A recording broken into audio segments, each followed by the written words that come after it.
ખમ્મા મારા આવેલા ભક્તોને ઘણી ખમ્મા. ભક્તોની ભક્તિ છે, પ્રકૃતિની શક્તિ છે, આસ્થાની છે આ પરિક્રમા. ખમ્મા ખમ્મા ખમ્મા મને ઘણી ખમ્મા, નર્મદા માતને ઘણી ખમ્મા, નર્મદા માતને ઘણી ખમ્મા, મારા આવેલા ભક્તોને ઘણી ખમ્મા.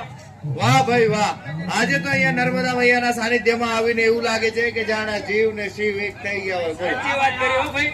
આ નર્મદા મૈયાના સાનિધ્યમાં આવું અને પરિક્રમા કરવી એટલે જે પુણ્યશાળી હોય એને જ ભાઈ આનો લાભ મળે. વાત તો સાચી છે, જે પુણ્યશાળી હોય એના પરિક્રમાનો લાભ મળે.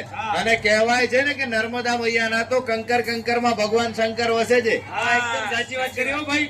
એટલે જ તો હું અહીંયા ઉત્તર વાહિની પરિક્રમા કરવા માટે આવ્યો તો છું. પછી મને એમ જણાવો કે આ પરિક્રમાને ઉત્તર વાહિની પરિક્રમા શા માટે કહેવામાં આવે છે? તો ભાઈ હું અહીંયા સોશિયલ મીડિયામાંથી રીલ જોઈને નથી આવ્યો કે આપણને એટલી પણ ખબર ના હોય. આપણે તો અહીંયા સાચી શ્રદ્ધા સાથે આવ્યા છીએ.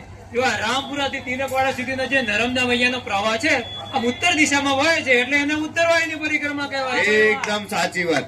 અને કહેવાય છે કે સંપૂર્ણ નર્મદા મૈયાની પરિક્રમા કરવાથી જે ફળ મળે છે ને એ જ ફળ આ ઉત્તર વાહિની પરિક્રમા કરવાથી પ્રાપ્ત થાય છે. હા, એકદમ સાચી વાત કરી હો ભાઈ. અરે નર્મદા મૈયાના દર્શન માત્રથી જ આપણા બધા પાપ ધોવાઈ જાય છે ભાઈ. વાત તો સાચી છે. નર્મદા મૈયાના દર્શન માત્રથી આપણા બધા પાપ ધોવાઈ જાય. હા, પણ આપણે તો પાપમાં વધારો જ કરીએ છીએ ને. કેવી રીતે?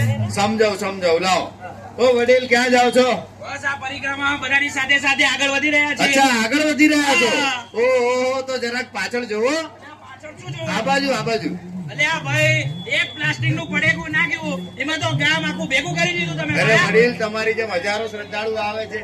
જો દરેક શ્રદ્ધાળુ આમ એક એક પડીકું નાખશે તો પછી અહીંયા કચરાનો મોટો ઢગલો નહીં થઈ જાય. અરે ભાઈ, તમારી વાત સમજાઈ ગઈ છે પણ અમારી જોડે સમય ઓછો છે. હજુ આખી પરિક્રમા પૂરી કરવાની છે ભાઈ. વાત તો સાચી છે. બધા જોડે સમય ઓછો છે. આખી પરિક્રમા પૂરી કરવી છે. હા. સુખેથી કરો, ભજન કરતા કરતા અને આનંદ કરતા કરતા પરિક્રમા પૂરી કરો. પણ આ પાપ ના કરો હો. અરે ભાઈ, અમે બધા ભક્તો અહીંયા છે ને પુણ્ય કરવા આવ્યા છીએ, પાપ કરવા નહીં. વાત તો સાચી. અહીંયા બધા પુણ્ય કમાવા આવ્યા છે પણ જાણતા અજાણતા આવો કચરો અહીંયા નાખીને નર્મદા મૈયાને દૂષિત કરો છો તો એને પાપ જ કહેવાય ને. એ વાત તો કરી છે મારી હો. હા. અને તમને ખબર છે ભારત સરકારે સિંગલ યુઝ પ્લાસ્ટિક પર પ્રતિબંધ મૂક્યો છે. પણ ભાઈ, આ સિંગલ યુઝ પ્લાસ્ટિક છે શું? સિંગલ યુઝ પ્લાસ્ટિક એટલે એવું પ્લાસ્ટિક જેનો ઉપયોગ આપણે એકવાર કરીને ફેંકી દેતા હોઈએ છીએ. અચ્છા, અને આ સિંગલ યુઝ પ્લાસ્ટિકમાં બીજી કઈ કઈ વસ્તુઓનો સમાવેશ થાય છે? ઘણી બધી વસ્તુઓ. જેમ કે? પ્લાસ્ટિકનું જબલું, પાણીની પ્લાસ્ટિકની બોટલ, પ્લાસ્ટિકની ડીશ, પ્લાસ્ટિકના કપ, પ્લાસ્ટિકની ચમચ, કાંટા ચમચ, ટ્રે, ડેકોરેશનમાં વપરાતું થર્મોકોલ, આ બધું જ સિંગલ યુઝ પ્લાસ્ટિક છે જે આપણી ધરતીમાં સદીઓ સુધી બળતું નથી અને આપણા પર્યાવરણને પ્રદૂષણ થી ભરી દે છે. આટલી બધી વસ્તુ સિંગલ યુઝ પ્લાસ્ટિકમાં આવે છે પણ અમને લોકોને તો ખબર જ નથી. તો હવે ખબર પાડો અને આ સિંગલ યુઝ પ્લાસ્ટિક નો ઉપયોગ ટાળો. બરાબર. બરાબર છે. હવે રસ્તામાં ક્યાંય તમને કોઈ કેમ્પમાં સિંગલ યુઝ પ્લાસ્ટિકમાં નાસ્તો મળે હા. તો એ સિંગલ યુઝ પ્લાસ્ટિકમાં જ્યાં ત્યાં નહીં નાખવા, કચરા પેટીમાં નાખવાનું. જો કચરા પેટી આજુબાજુ ના હોય તો તમારી પાસે બેગ, થેલી અથવા છેલ્લે ખિસ્સામાં મૂકી દેવું અને જયારે કચરા પેટી દેખાય ત્યારે એમાં નાખી દેવું. અરે ભાઈ, ચિંતા કરવા જેવું છે જ નહીં. આખા પરિક્રમા માર્ગ પર ઠેર ઠેર જગ્યાએ આ કચરા પેટી મૂકેલી છે તો કચરો એમ જ નાખવાનો હોય ને. હા, સાચી વાત છે.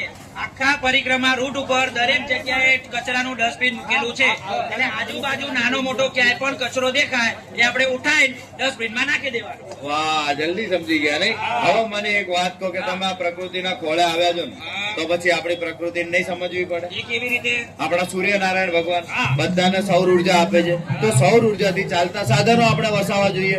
સોલર કુકર છે, સોલર ગીઝર, સોલર હીટર, એનાથી ઇલેક્ટ્રિસિટી બચે અને પર્યાવરણને ફાયદો થાય. પૈસા પણ બચે. બોલો. પૈસાની વાતમાં કેવા રાજી થઈ ગયા હે ભાઈ. પણ વાત સાચી છે કે પૈસા પણ બચે. બરાબર. હવે તમે મને એમ કહો કે નર્મદા મૈયાનું જળ કેટલું પવિત્ર? અરે બહુ પવિત્ર છે. બધા જ પાપ ધોવાઈ જાય. હે તો પછી તમારા ઘરે પેલું નળમાં જે જળ આવે છે એ? અરે એ તો ઘરનું પાણી છે.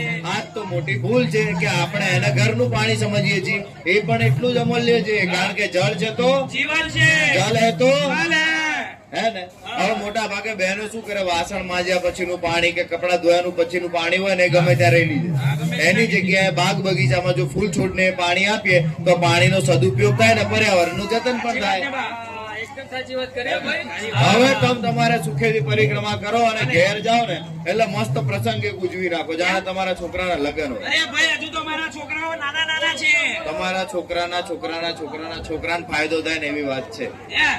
એવી કેવી વાત છે? હવે આ પ્રસંગ કરો ને ત્યારે તમારા એરિયામાં તમારે 5 વૃક્ષ વાવી દેવા, એટલે તમારી આવનારી પેઢીઓને ભરપૂર ઓક્સિજન મળે, આપણે પૃથ્વીનું ગ્રીન કવર બને, હે ને, અને આવનાર ભવિષ્યમાં લોકોને સ્વચ્છ અને સુંદર વાતાવરણ મળે. વાહ ભાઈ વાહ, બહુ સરસ વાત કરી ભાઈ તો. વાહ. પણ પ્રવીણભાઈ, મને આ માણસ ઉપર જરાય વિશ્વાસ નથી. કચરો આમણે નાખ્યો તો. હા, ભાઈ, મને પણ વિશ્વાસ તો હા. નથી હો. એ ભાઈ જો એવું જ હોય ને તો આ બધાની સામે હું સંકલ્પ લેવા તૈયાર છું. અરે ભાઈ, તમે લેતા હોય ને સંકલ્પ તો આપણે બધા સંકલ્પ લઈશું. બોલો, તમે લેશો ને? આપ સૌને પણ વિનંતી છે કે જમણો હાથ આગળ કરીને એક નાનકડો સંકલ્પ આજે લઈશું આપણે. હું ભારત દેશનો નાગરિક હું ભારત દેશનો નાગરિક આજે સંકલ્પ લઉં છું આજે સંકલ્પ લઉં છું કે નર્મદા પરિક્રમા માર્ગ પર કે આજે નર્મદા પરિક્રમા માર્ગ પર કચરો ગમે ત્યાં નાખીશ નહીં, કચરો ગમે ત્યાં નાખીશ નહીં, સિંગલ યુઝ પ્લાસ્ટિક નો ઉપયોગ ટાળીશ, સિંગલ યુઝ પ્લાસ્ટિક નો ઉપયોગ ટાળીશ, મારા ઘર, શેરી અને મહોલ્લાને મારા ઘર, શેરી અને મહોલ્લાને સ્વચ્છ અને સુંદર બનાવીશ. સ્વચ્છ અને સુંદર બનાવીશ. જય હિન્દ, જય ભારત. જય હિન્દ, જય ભારત. નર્મદે હર, નર્મદે હર, નર્મદે હર. નર્મદે હર. ખમ્મા ખમ્મા ખમ્મા માને ઘણી ખમ્મા, નર્મદા માતને ઘણી ખમ્મા.